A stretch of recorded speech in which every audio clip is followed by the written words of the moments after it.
వారికి న్యాయాధిపతులను ఇచ్చిన దేవుని స్తోత్రములు. మనం చదువుకునే వాక్యం న్యాయాధిపతులు 2:15-23 వరకు.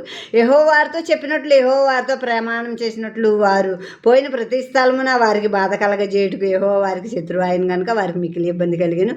ఆ కాలమున యెహోవా వారి కొరకు న్యాయాధిపతులను పుట్టించును. వీరు దోసుకుని వారి చేతిలో నుండి ఇశ్రాయేలును రక్షించిరి. అయితే వారు ఇంకా న్యాయాధిపతుల మాట వెనుక తమ పితరులు యెహోవా ఆజ్ఞలను అనుసరించి నడిచిన మార్గము నుండి త్వరగా తొలగిపోయి ఇతర దేవతలతో అనుసరించి వాటికి నమస్కరించిరి.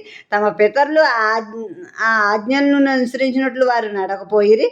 తమ శత్రువులు తమను బాధింపగా వారు విడిసిన నిట్టూర్పులు యెహోవాని సంతాపించి వారి కొరకు న్యాయాధిపతులను పుట్టించి ఆయా న్యాయాధిపతులకు తోడేయుండి వారి దినములన్నిటిని వారి శత్రువుల చేతుల్లో నుండి ఇశ్రాయేలును రక్షించెను.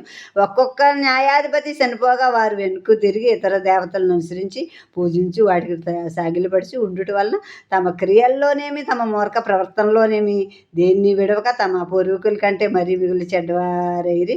కాబట్టి యెహోవా కోపాగ్ని ఇశ్రాయేలు మీద నుండగా ఆయన ఇలాగూ సెలవిచ్చెను.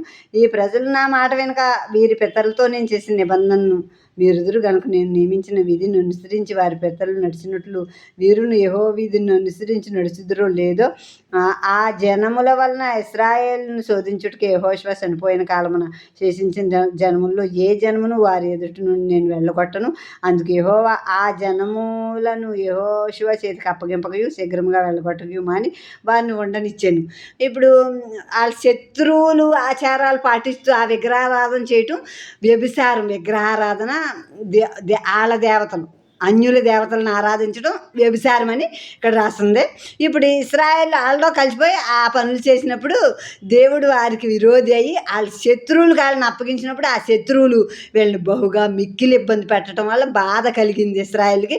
మళ్ళీ వాళ్ళు ప్రార్థన చేసి బాధపడినప్పుడు దేవుడికి మళ్ళీ జాలి కలిగి వాళ్ళ కొరకు న్యాయాధిపతులను పుట్టించారు. దేవుడు న్యాయాధిపతులను పుట్టించి వాళ్ళ మళ్ళీ వీళ్ళని సక్రమైన మార్గంలో దేవుని మార్గంలో న్యాయాధిపతులు నడిపించడం, మళ్ళీ చక్కగా సరిగ్గా దేవుల్లో నడవటం ఇశ్రాయేలు జరిగేది. న్యాయాధిపతులు చనిపోయినప్పుడు మళ్ళీ దారి తప్పేవాళ్ళు. మళ్ళీ ఇంకో న్యాయాధిపతిని పుట్టిస్తూ వాళ్ళని ఉంచేవారు.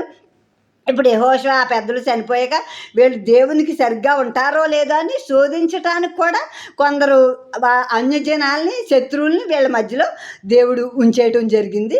కనుక వీళ్ళు పక్కలో బల్యం కింద అలా ఉంచేయటం జరిగిందని ఇక్కడ రాసి ఉంది. ఇంకా 3వ అధ్యాయం 1-2 వచనాలు. ఇశ్రాయేలీయులను